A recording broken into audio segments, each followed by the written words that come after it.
What is going on, guys, and welcome back to the channel. Today we're going to be working on our procharger GTO. Now, if you guys have been following along, ever since I put that car together, I've been running a Hurst shifter, and it bolts up to the factory mounting plate, so it's kind of just a janky design, and it leaves a lot of room for slop or play, and it's just not the feel that I'm going for. So I got to looking around, checking out different shifters for the GTO, and I came across the Tick and the Hinson. They both have really good reviews, and people seem to love it. So I got to looking around, and I happened to stumble across this Hinson on Facebook Marketplace for $60. So I'm really excited to try this thing out, and I figured for 60 bucks we can't go wrong. If we try it and it's great, fantastic. If we try it and it's a little bit worn out, we can always order a new one. So let's get through the intro, head out to the car, and install this thing.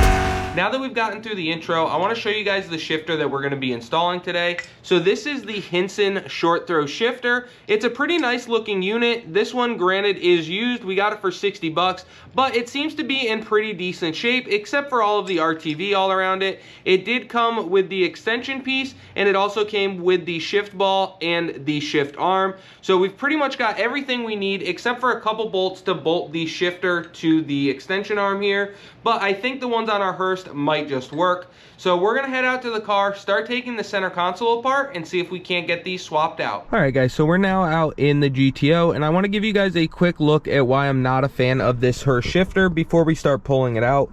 So we've got the clutch in here, and as you can see, it doesn't feel too bad right here like this. When it's in neutral, it actually feels pretty good, but as soon as you put it over in gear and let go, I don't know if you guys can see that, that's in first gear. That's a lot of play. And then if you pull back to second, it does the same thing. It's like it always wants to be in neutral. So not a huge fan of that. And then you go to third, same thing, it's sloppy, but at least third it stays centered. Fourth, it stays centered, but as you can see, it kind of comes back. I tried adjusting the little stops that are in there, but it's just not my favorite.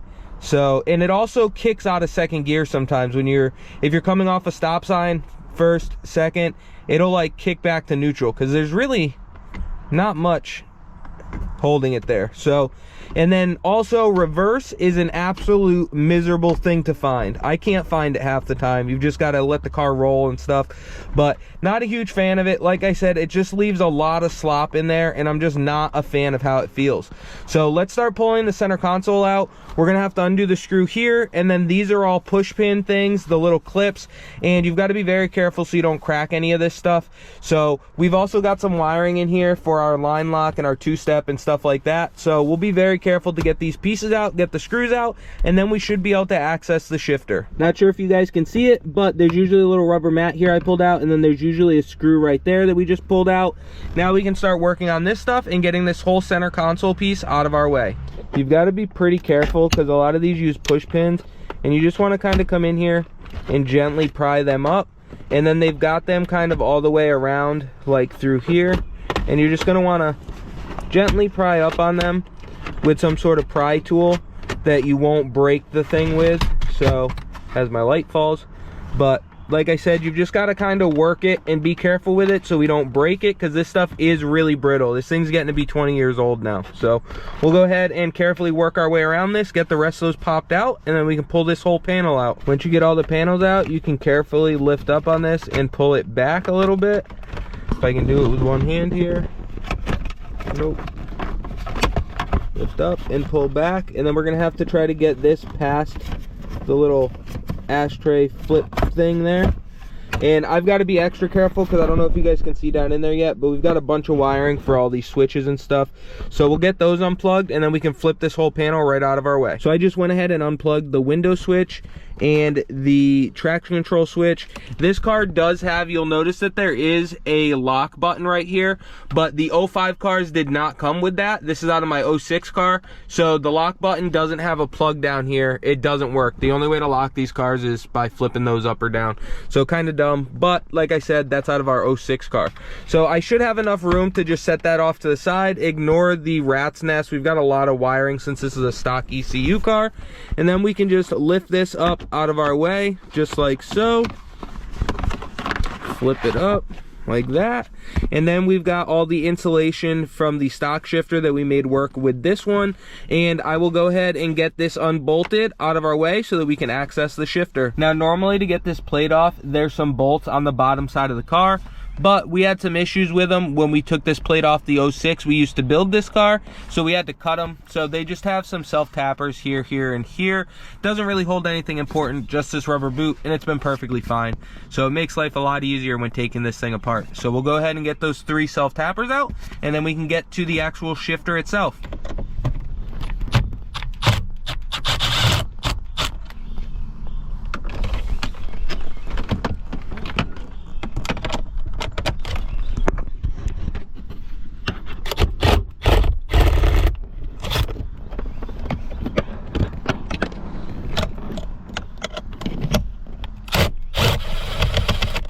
I decided to pull out both bolts for this shifter so that we could just get this whole piece right out of our way.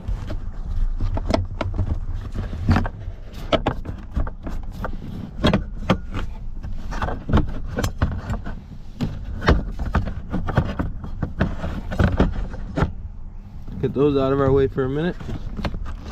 Pull the rubber plastic boot piece out of here.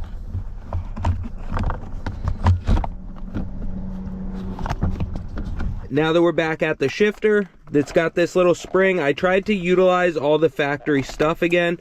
So we've got the little spring. We've got this little boot right here that we've got to get off.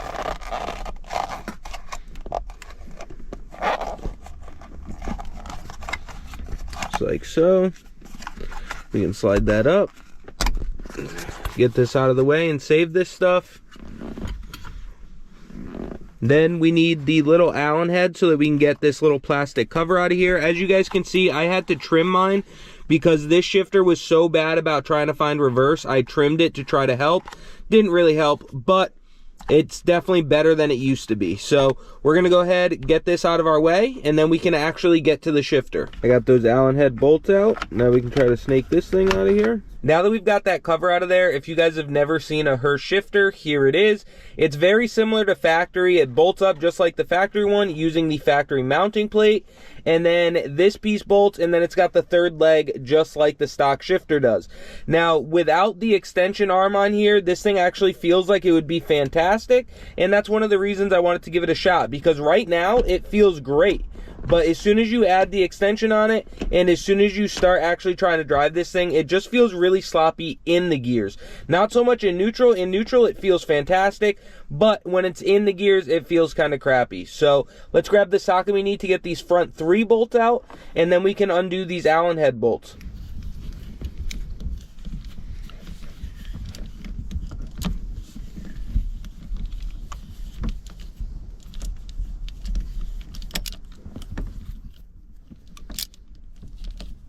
So now that we've got all those bolts out of there, the shifter should be ready to just come right up.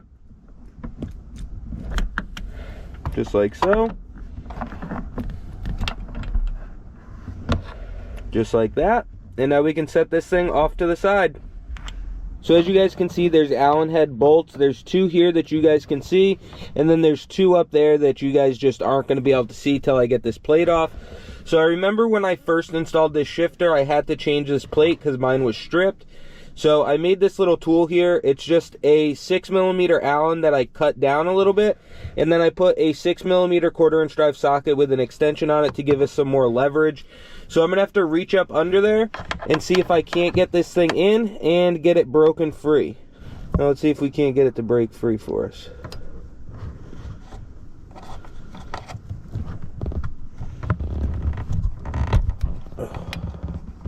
So this is the worst part of doing this. You can do it from underneath, but to be honest with you guys, I got the door shut in here because it's freezing outside. and I don't feel like pulling the car in the garage and moving some stuff, so we're just gonna sit here and mess around with it for a while like this.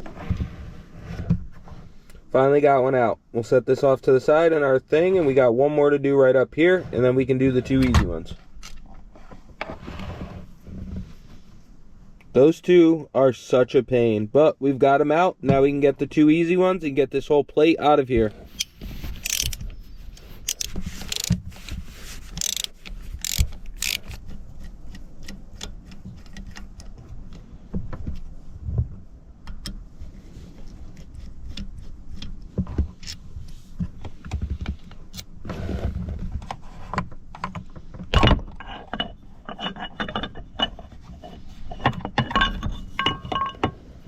Alright, we've got our factory shifter plate off and out of the way. Now we can grab our new shifter and set it down in there. So now that we've got the Hurst shifter out, I wanted to show you guys the difference between the 2. So as you guys can see, the Hurst uses the factory style setup. So you've got the shifter and arm right here, and then it's got this link that goes to the piece that actually goes to the transmission, which you can see right there. So this is the factory plate, and one of the things I didn't like about this is when I installed this shifter, I actually had to find another plate because these little bolts strip out extremely easy. They're very tiny and they're very easy to strip out. So I had to find another factory plate and use it when we installed this Hurst shifter, and then ever since it's just been really sloppy. Now I will say, when you take it out of the car, this thing feels like it's going to be super tight and good to go, but as soon as you get it on there, it just like keeps returning to neutral, as you guys seen.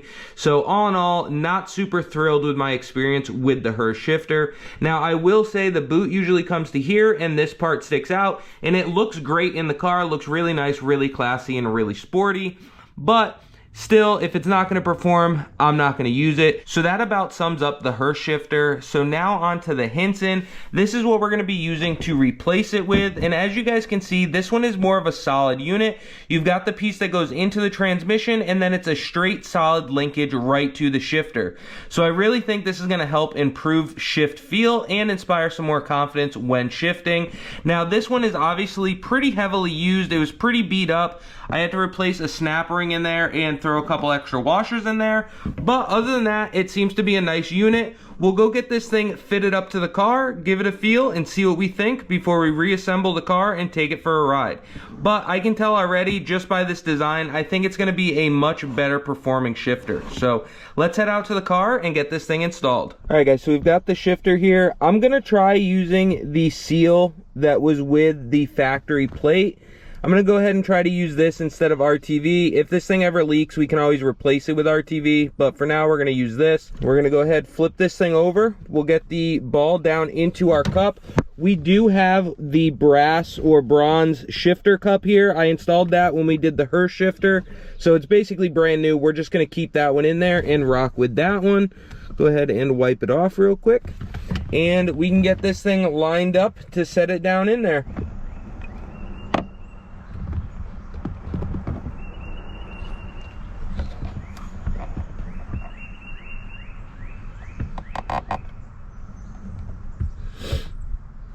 Alright, looks like the gasket's in place decently.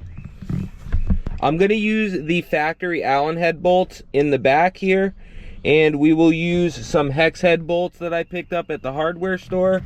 I believe they were M8 by 125, but double check me on that. The reason I did that is because it'll be easier to get a small wrench up in there from underneath than my cut off Allen head.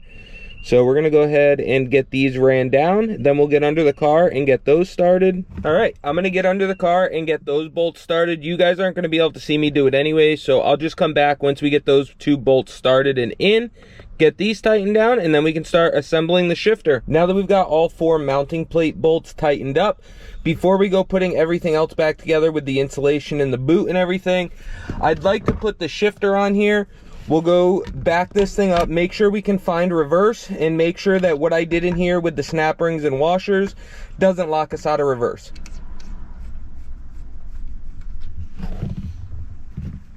When we go to put this back on for the final time, we'll definitely be using Loctite on a few things, but like I said, I just want to verify that we're good to go, and then we're not going to have any issues so that we don't waste our time putting everything else back together.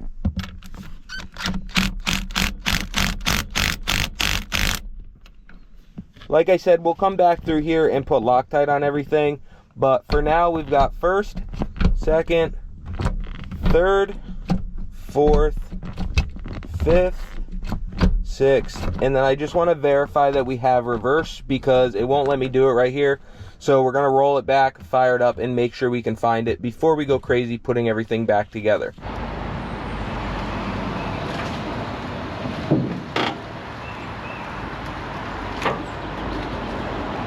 Alright, let's fire this thing up. I do have the cutouts closed, so it should be a little bit quieter than normal.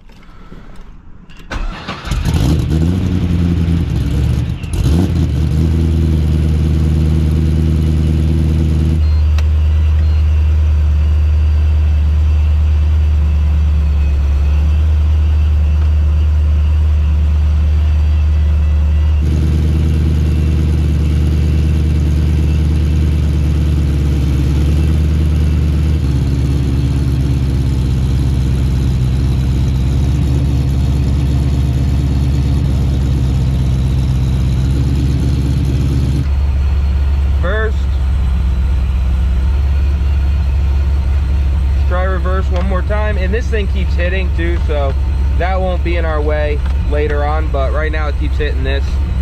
So we've got neutral, over, up, reverse. Perfect. I'm pumped to try this thing out, guys. This thing is going to be a lot better than that Hurst ever was. So let's go ahead and start buttoning all this stuff up.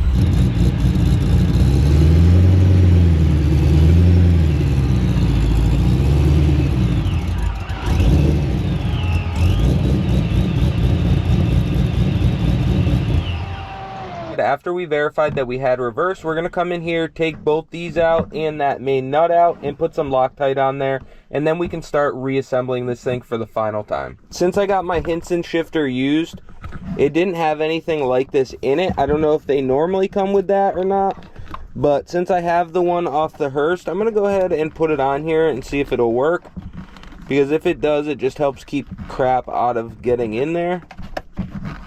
The Hurst came with this little ring thing. I think that'll work. Now we can put some Loctite on these threads and start getting the handle installed.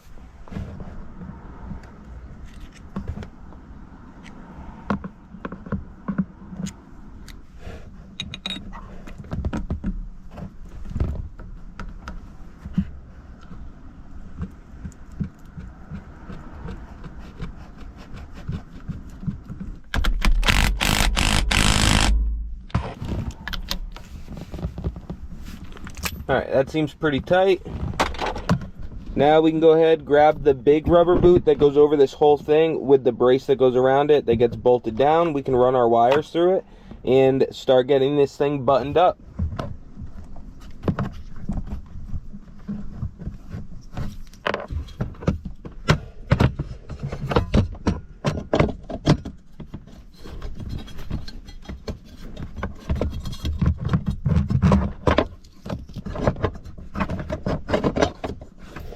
Now we're going to put those screws that we use to hold this thing down. Don't forget, the ones that you'll use are probably the studs that are still attached to this bracket, and you'll have to do them from underneath.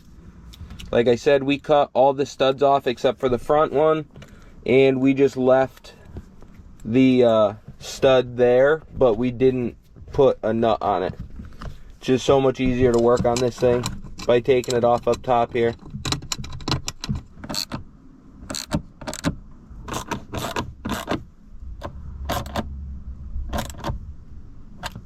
Now we can grab the shifter handle itself. I'm going to put Loctite on these bolts as well as the lock washer that's on them, and we'll get this bolted up. I've got the shifter stick here. We're going to go ahead and get this on. I know it's going to be hard for you guys to see this, but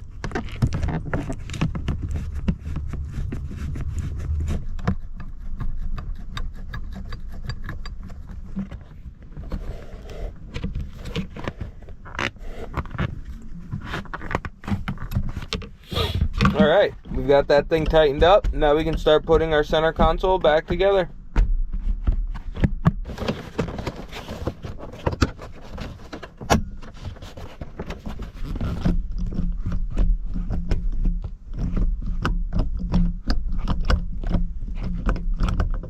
So as you guys seen, we've got this whole section back together. Now we can grab this panel and start clipping that back in. All right, we've got to get our windows plugged back in, and our traction control button, even though we don't use it, needs to get plugged back in.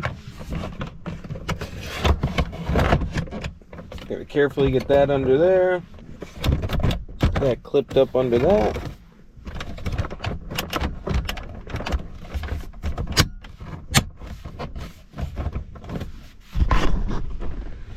And then just start clipping everything back in.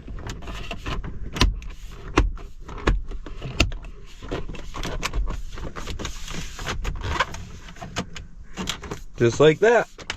And then there would be that one screw to put back right up under there. We're not going to put ours in just in case we need to get back in here.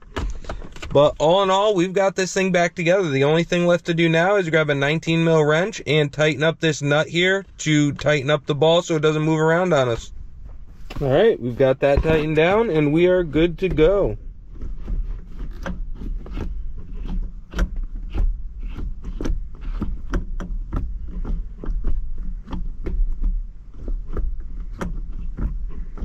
It is honestly crazy how much different this shifter feels than the Hurst one or the factory one. I don't know if you guys can tell or if it really picks up on camera, but this thing is way shorter than the Hurst. I feel like the Hurst was way up here and I just got used to it. So it'll be something for me to get used to this one down here, and also just how crisp those shifts are.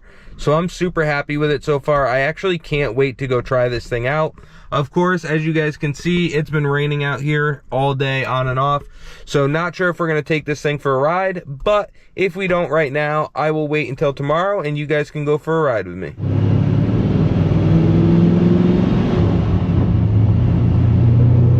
All right, let's go take this thing for a little ride. It's going to be hard for me to show you guys the shifter and the road at the same time unless I put it in like a super view type mode.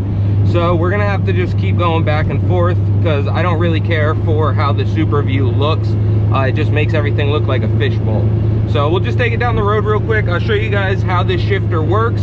I can tell already that it is a much shorter throw than the Hurst shifter was. This one, it's real, like it's right there when you go to shift. There's no slop, it finds neutral pretty easily, and it wants to stay pretty centered up. So pretty happy with it so far. Let's see how we like it after we put a few more miles on it here.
This thing just wants to boil the tires off anytime you get in it with these tires on it.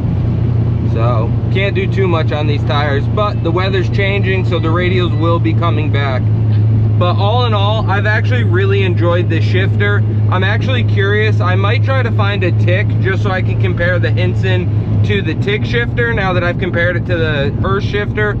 So far though, this one blows the Hurst out of the water. The Hurst looks really good, it looks great at car shows in here, but this one performs way better. So let's head back to the house. So as you guys seen, we just got back from taking the GTO out for a little ride to try out the new Hinson shifter. And as you've seen, I couldn't really get on it all that much. We have the little tiny street tires on it, we have the radials off of it, so anytime I try to roll into it or get into any kind of boost, even up in third and fourth gear, it would just try to boil the tires off. So we had to be pretty easy on it. But I will say, just from driving it around this little bit, I really prefer that Hinson shifter. I like the way that the Hurst looks. It looks great for car shows and it looks really cool, but the Hinson definitely has a more positive feel. Now, I could definitely see how some people might think that the Hinson is notchy, but I prefer that. I like to know when it goes in gear, you can feel the gates and things like that. And I'm just all around really happy with that shifter, even though I'm sure that one's been beat on and has a ton of miles on it. I'm really happy with it. I'd love to get my hands on either a new one or a tick shifter to compare to these two, but we'll see what happens in the future. If I can get my hands on one, maybe we'll give it a shot. So as always, I appreciate you guys for checking out the channel. Don't forget to like, comment, subscribe, ring that bell, and check us out on all of our other social media platforms, Facebook, TikTok, and Bought to Build Official on Instagram. And we will catch you on the next one.